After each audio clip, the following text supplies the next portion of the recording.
पांचवा बिंदु है उत्साह।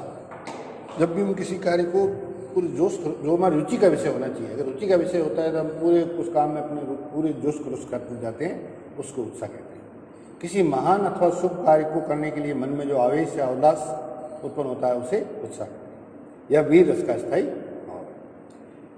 छठा है भय। हिंसक प्राणियों अथवा बलवान शत्रुओं को देखने अथवा उनसे सामना करने की विपरीत परिस्थितियों के कारण मन में जो व्याकुलता, कायरता का भाव उत्पन्न होता है उसे भय कहते हैं। यह भयानक रस का स्थायी भाव है। सातवां है जुगुप्सा, मतलब घृणा। किसी को देख करके मन में घृणा का भाव उत्पन्न हो, हिकारत का भाव उत्पन्न हो, वो घृणा है, जुगुप्सा है। घृणित वस्तु को देखकर उसके प्रति मन में जो घृणा का भाव उत्पन्न होता है उसे जुगुप्सा कहते हैं। यह विभत्स रस का स्थायी भाव होता है। प्राय युद्ध के जो दृश्य दिखाई देते हैं, युद्ध के विपरीत परिस्थितियों के जो दृश्य होते हैं उसमें जुगुप्सा पाते हैं। आठवां है विस्मय।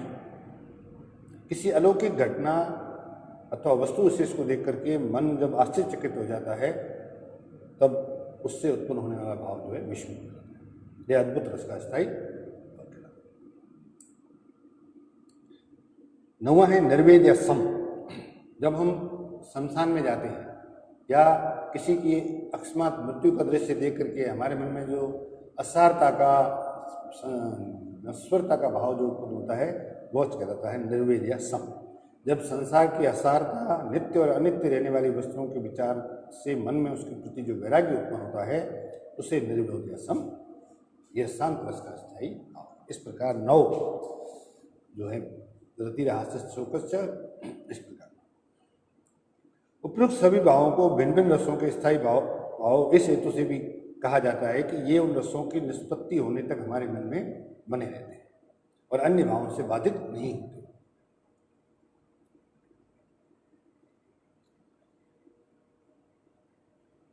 अब आप देखिए विभाव।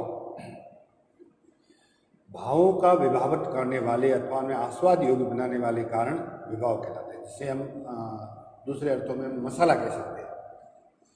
ठीक है, भावों का विभावन करने वाले और आस्वाद योग्य बनाने वाले कारण विभाव कहलाते हैं। विभाव कारण, हेतु, निमित्त, ये सभी पर्यायवाची शब्द समानार्थक शब्द हैं। रति आदि स्थायी भावों को रस प्रसाद तक पहुँचाने में विभावों की भूमिका अत्यंत महत्वपूर्ण है। दृश्य, काव्यों, नाटक आदि वाणी अंगों के निपुण अभिनय द्वारा आश्रय जिसके हृदय में स्थायी भाव रहता है, हृदय में स्थायी भाव को रस कोटि को अग्रसर करने के कारण ही इन्हें विभाव कहा जाता है। मतलब ये रस की दशा तक पहुंचने में माध्यम बनते हैं, साधन बनते हैं। इसी कारण वो जो नाट्य है, कविता है, काव्य है, जो भी है वो प्रभावी बन पाता है, वो विभाव के कारण बन पाता है। विभावों के अभाव में स्थायी भाव सुषुप्त अवस्था में रहता है। रस निष्पत्ति के लिए भावों का उद्घोष, अंकुरण प्राप्त नहीं है, परंतु उनकी वृद्धि और उसके उपचय भी आवश्यक है। बीज का अंकुरित होना ही फल की उपलब्धि नहीं कहलाता है, बल्कि उसके लिए धूप, हवा और पानी की आवश्यकता रहती है। ठीक यही स्थिति रस निष्पत्ति की। अब विभाव के जो हैं दो भेद हैं, आलम्बन विभाव और उद्दीपन विभाव। आलम्बन विभाव जिसका आलम्बन या आधार लेकर स्थायी भावों की जागृति होती है उन्हें आलम्बन कहते हैं। जिसका आलम्बन मतलब सहारा, आलम्बन किसको कहते हैं? सहारा को कहते हैं। सहारा प्रिंसिपल साल और कमर नहीं, टेबल मत पड़ी। तो विभाव दो प्रकार के होते हैं, आलम्बन विभाव और उद्दीपन विभाव। आलम्बन विभाव जिसका आलम्बन या आधार लेकर स्थायी भावों की जागृति होती है उन्हें आलम्बन कहते हैं। जैसे श्रृंगार रस में नायक नायिका रति स्थायी भाव के आलम्बन होते हैं। जैसे श्रृंगार रस में नायिका और नायिका रति स्थायी भाव के आलम्बन होते हैं। यदि नायक के हृदय में रति स्थायी भाव है तो वह उसका आश्रय और नायिका उसका आलम्बन है, और यदि नायिका का हृदय आश्रय का हृदय है तो नायक उसका अवलंबन कहा जाता है। प्रत्येक रस के स्थायी भाव के अनुरूप ही उसका आलम्बन विभाव होता है। आलम्बन विभाव के भी दो प्रकार हैं, विषयालंबन और आश्रयालंबन। प्रथम में विषय के आलम्बन से रस की प्रतीति होती है, द्वितीय में आश्रित नायक आदि के द्वारा रस की उत्पत्ति मानी जाती है।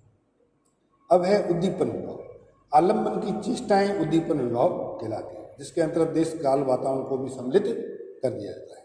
उदाहरण के लिए श्रृंगार रस में नायक के लिए नायिका आदि आलम्बन है तो उसकी चेष्टाएं रति भाव को उद्दीपित करने के लिए उद्दीपन भाव, उद्दीपन का मतलब उत्तेजना, जो चीज को उत्तेजित करने में सहायक होती है वो उद्दीपन भाव।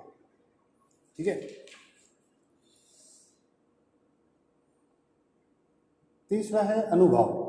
आश्रय के मनोगत भावों को व्यक्त करने की शारीरिक चेष्टाएं अनुभव कहलाती है। जो शरीर जो हत्या करता है वो जो चेष्टाएं हैं वो शारीरिक चेष्टाएं अनुभव कहलाती है। भावों के पश्चात उत्पन्न होने के कारण उन्हें अनुभव भी कहा जाता है। इनके द्वारा हमें स्थायी भाव का अनुभव अथवा अभिज्ञान होता है। उदाहरण के लिए श्रृंगारस के आलम्बन अथवा नायिका की रूप भंगिमा, कटाक्ष, वेशभूषा, कामोद्दीपक अंग संचालन आदि उसके उद्दीपन भाव है। तो उसके रोमांच, स्वेद, अश्रु, स्तंभ आदि उसके अनुभव माने जाते हैं, क्योंकि उससे रति भाव का प्रकटीकरण होता है। अनुभवों की क्रिया से रसोद्रकता की पहचान की जाती है। सभी रसों में उनके अनुभव निहित रहते हैं जिनसे रस की निष्पत्ति की प्रक्रिया आगे बढ़ती है।